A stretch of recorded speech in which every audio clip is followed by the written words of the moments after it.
Okay, so on today's episode, we'll be talking about the early stages of motherhood. When is one considered to be a mother?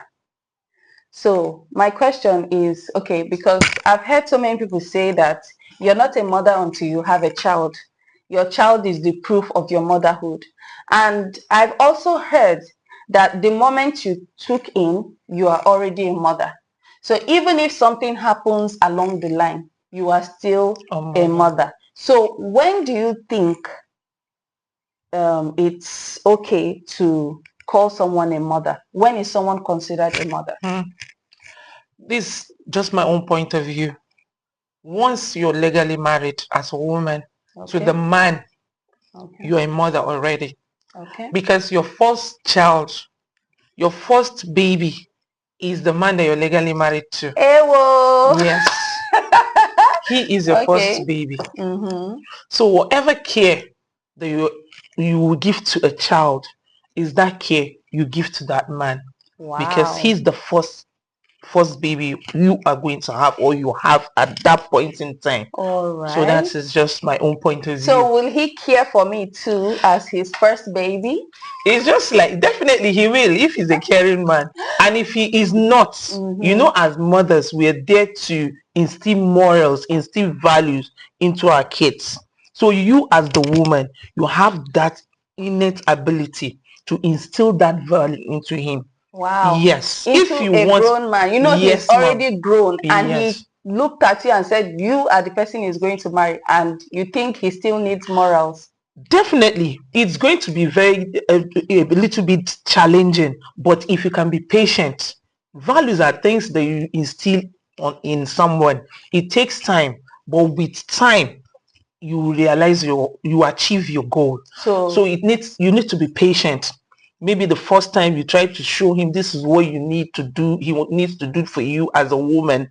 He may not welcome it. It's just like our kids.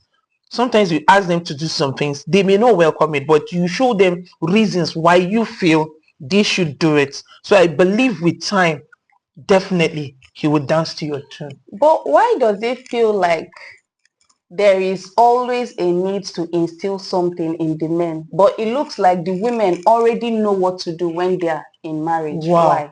wow. The environment we find ourselves, mostly in Africa, mothers pay more attention. I don't know. I stand to be corrected, but I believe most mothers pay more attention on their daughters. You're absolutely correct. Thank you very much. Because while growing up, you will see the male child will be allowed to go out, play with friends and other things, but you see the female child will be restricted.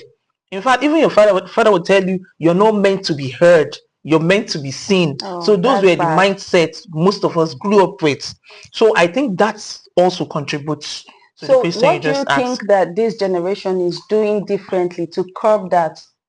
Are they supposed to allow this behavior persist or they should put it to a stop? Because if there are more good mothers or wives than there are good fathers or husbands, then don't you think the equation is not balanced? Really, it's true the equation will not be balanced, but I think in this 21st century that we are in, most mothers have now realized that that kind of training it cannot be used in this present day that we are in. I can use myself as an example. My first child is a boy, is a male. And when he got admission into the university, what happened was because I didn't train him, whenever I wanted to cook, his younger sibling is a female. She's a girl. So she was always with me in the kitchen. Anything I want to do, she was always one assisting. So he was never around because I Mm, felt he's a male, you okay. get. So when he got admission into the university, it was challenging. In fact, the first few months in the semester, he took ill because he Mm, was not feeding well. He okay. depended more on snacks, all those junks, because he couldn't cook. You Okay. get it? So that became a challenge. So at the tail end, what I did, when he came for break, I had to start forcing him to join me. Whenever I want to cook anything, I make sure he's with me in the And was kitchen. it easy He then? had no choice because he Okay. experienced ill health at a Okay. point. So he was always with me in the kitchen. So Mm, now as we speak, he can prepare food for himself. Wow. So the main thing is we need to, this present day, parents are now being enlightened. So whether it's a male child, is a female child, the kind of training you should give to a female child, try and do the same thing for the male. Yeah. Because if we have good, well-trained male, we'll have good husbands. Exactly. Let's assume that the woman takes in and she's pregnant, that early stage of pregnancy, she needs assistance. If the man is not well trained, he won't assist her. He will see it as a burden, and that's not what we expect. But once he is well trained, maybe by his parents or his word or whoever took guidance, whoever took care of the man, so he will be very willing to assist the woman, and you will not see her as a burden. Okay. So I think this present day parents are now aware. Okay. So the training goes for both male and female children. So everybody deserves to be trained. Yeah. You have heard it from Madam Gift over here. Everybody, both male, both female, train everybody alike, and let us have a better society. So until next time when we come your way, we're expecting you to have a wonderful day. So from us here, bye-bye. Ciao, ciao.